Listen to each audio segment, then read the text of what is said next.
My sister tried to ruin my baby shower by exposing a fake affair, paid my ex to destroy my marriage. Now she's jobless, divorced, and I'm finally at peace. I, 28F, need to start with some background about my family dynamics, because what happened at my baby shower yesterday was just the culmination of years of toxic behavior. I am the younger daughter, and my sister Lisa, 32F, has always been my parents' golden child. Growing up, she got everything: the best clothes, the newest gadgets, and most importantly, all of their attention and love. My parents, especially my mom Sarah, 55F, always made it clear that Lisa was special.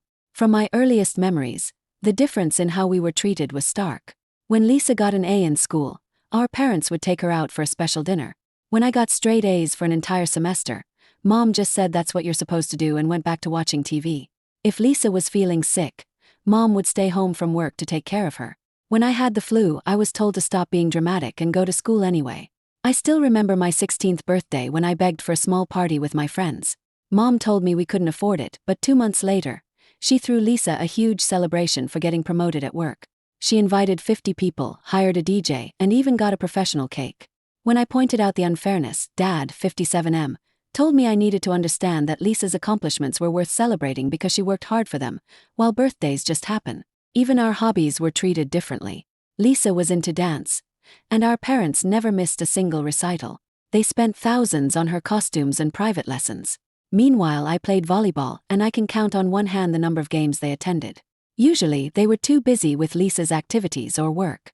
The one time they did come, they left halfway through because Lisa called saying she needed help picking out an outfit for a date. When Lisa graduated college and got her first job in marketing, our parents threw a massive party and bought her a new car.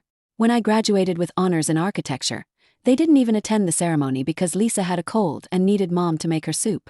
Dad said he'd try to make it but had an emergency at work. I later found out he'd gone golfing with his friends. Lisa got married at 25 to James, 34M, who comes from a wealthy family. My parents were over the moon. Their perfect daughter had found the perfect match. The wedding was extravagant, and my parents spent almost their entire savings on it. They hired the best wedding planner in our city, booked a luxury hotel, and invited over 300 guests. When I asked why they never helped me with my college tuition if they had this kind of money saved up, Mom said Lisa deserves the best, and you'll understand when you're more successful. I met my husband Mark, 30M, 3 years ago at a friend's barbecue. He's an architect like me, and we instantly connected. He understood me in a way no one else ever had, and for the first time I felt truly valued for who I was. Within a year, we knew we wanted to spend our lives together. When we announced our engagement, my parents' first reaction wasn't congratulations. They asked if we were rushing things. Mom suggested we wait until Lisa and James had their first child so they could focus on one celebration at a time. We got married anyway, in a small ceremony that we paid for ourselves. Lisa made sure to tell everyone who would listen that she was concerned about how quickly we were moving. My parents barely helped with the planning, claiming they were too busy helping Lisa and James house hunt. My grandparents, Dad's parents, were the only ones truly happy for us. They'd always seen how differently I was treated and tried to make up for it whenever they could. A few months after our wedding, I found out I was pregnant. Mark and I were overjoyed. We hadn't been trying, but we both wanted children and felt ready for this next step. My grandparents cried happy tears when we told them, and Grandma immediately started knitting a baby blanket. But when we announced it to the rest of the family during Sunday dinner, the reaction was cold. Lisa had been trying for a baby for 3 years with no success, and my pregnancy seemed to trigger something in her. My mom's first words were, "How could you be so insensitive? You know your sister has been trying."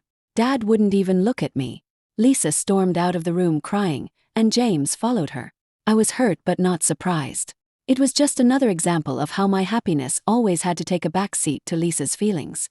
My parents spent the rest of dinner talking about how hard infertility had been on Lisa, completely ignoring my announcement. The following months were tense. Lisa wouldn't speak to me, and when she did, it was to make snide comments about how some people shouldn't rush into parenthood when they're not ready. She started posting passive-aggressive messages on social media about how some people get everything handed to them while others struggle.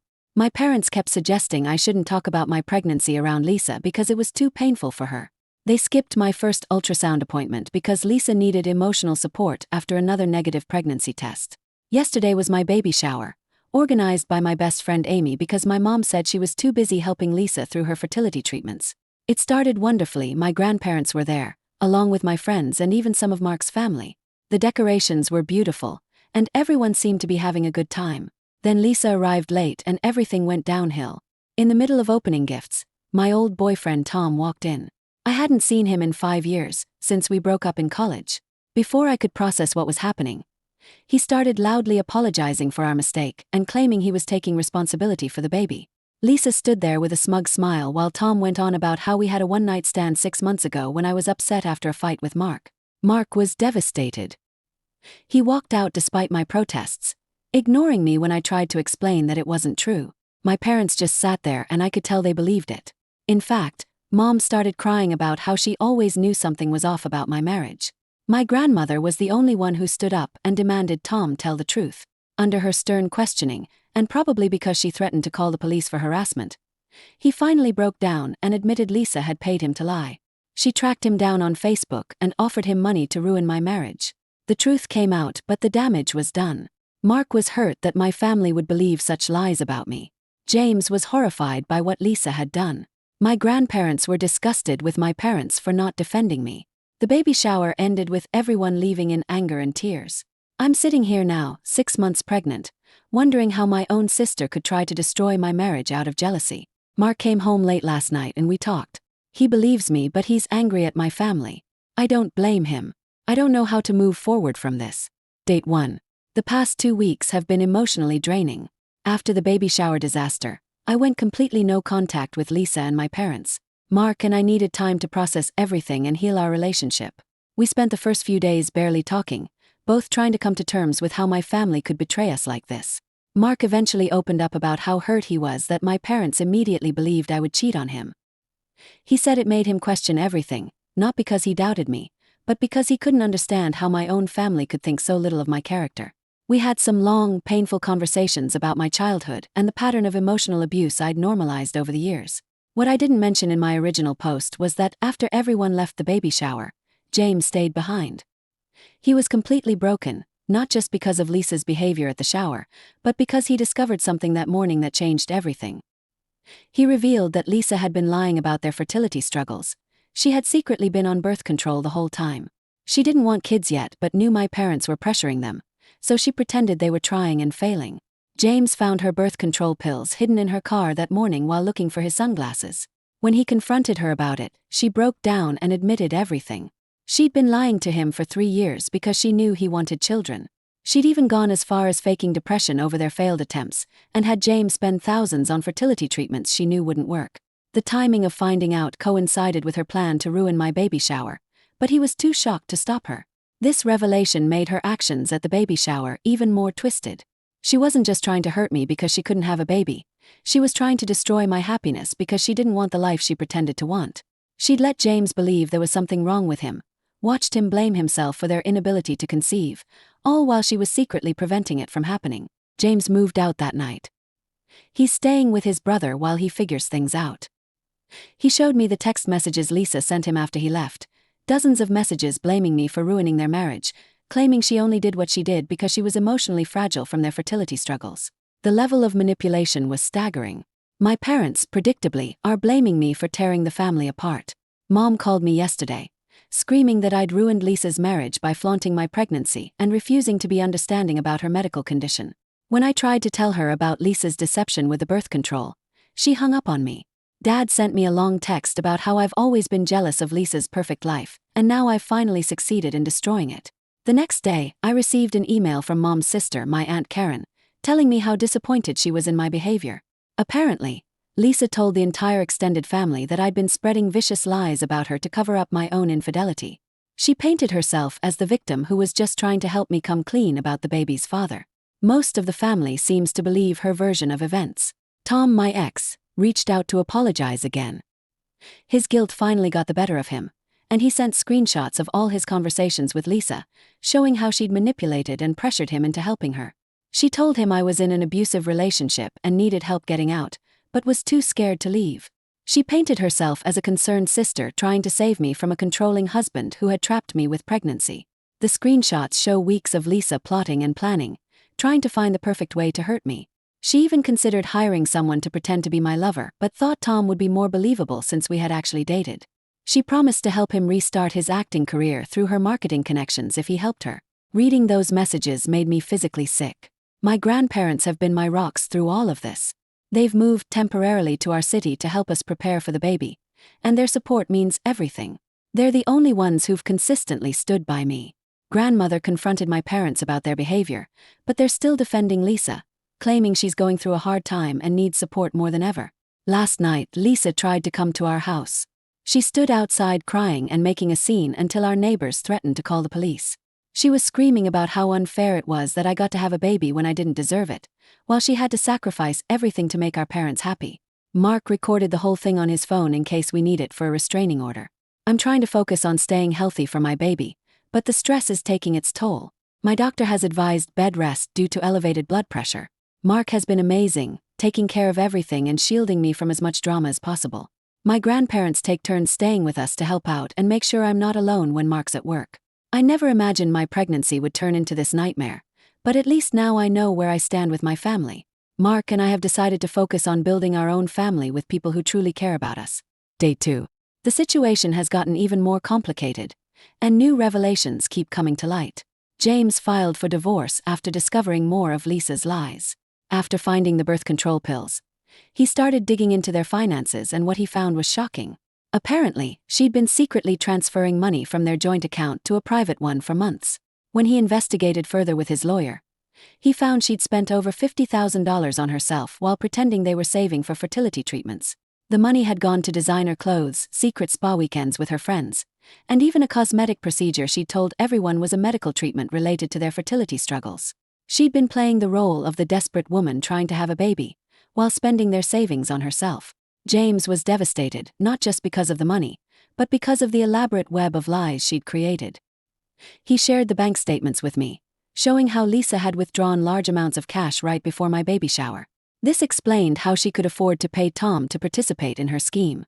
She'd also spent thousands on fertility clinic appointments she never actually attended, keeping the money for herself while telling James the treatments weren't working. Lisa showed up at our house last week, crying and begging for forgiveness. She claimed she'd been seeing a therapist who helped her realize she was jealous of me because our parents always put so much pressure on her to be perfect. According to her, she'd spent her whole life trying to live up to their expectations, and seeing me accidentally achieve the life they wanted for her made her snap. I almost laughed at the irony. She was complaining about pressure from our parents when they'd given her everything while ignoring me. Mark asked her to leave, but before she did, she dropped another bombshell. She told us that our parents had a college fund for me that they gave to her for her wedding. They told me they couldn't afford to help with my education, forcing me to take out loans that I'm still paying off. Finding this out hurt more than I expected. James called me yesterday. He was considering giving Lisa another chance, feeling guilty about the divorce. She'd been calling him constantly, promising to pay back the money and start fertility treatments for real this time. She told him she'd only lied because she was scared of disappointing him and our parents. After years of manipulation, he was starting to doubt himself. I told him everything about growing up with Lisa, how she'd always manipulated situations to get her way. I shared stories about how she would create drama to get attention, like the time she faked an injury before my high school graduation so all the focus would be on her. After our conversation, he decided to proceed with the divorce. He said hearing about her pattern of behavior helped him see that this wasn't just about the money or the lies about wanting children, it was about who she fundamentally was as a person. My parents are still trying to fix things their way. They showed up uninvited last weekend with Lisa, attempting to stage an intervention.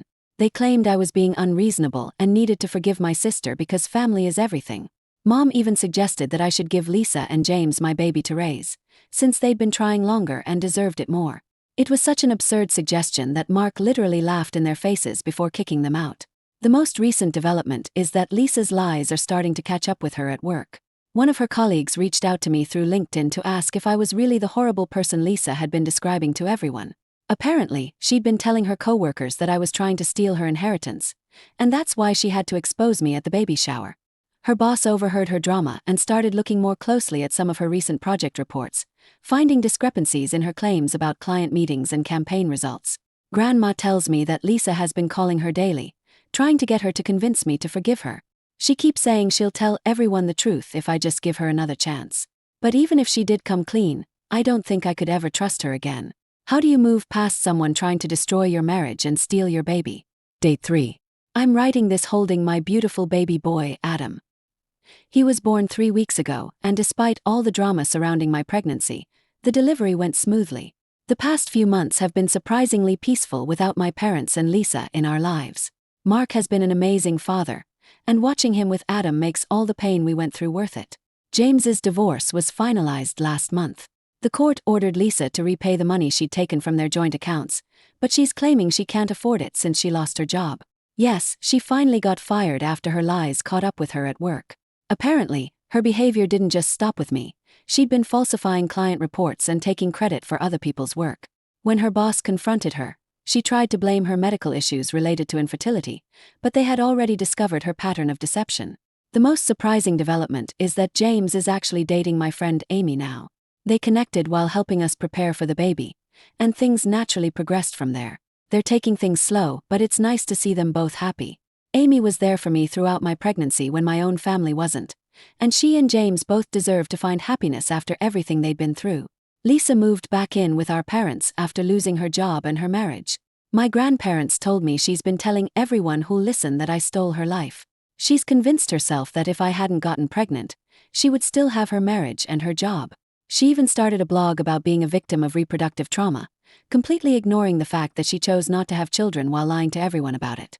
The biggest surprise came last week when we received a letter from my parents' lawyer. They're updating their will to split everything between Lisa and her future children, completely cutting me and Adam out. The letter specifically mentioned that this decision was made because I chose to abandon the family in their time of need.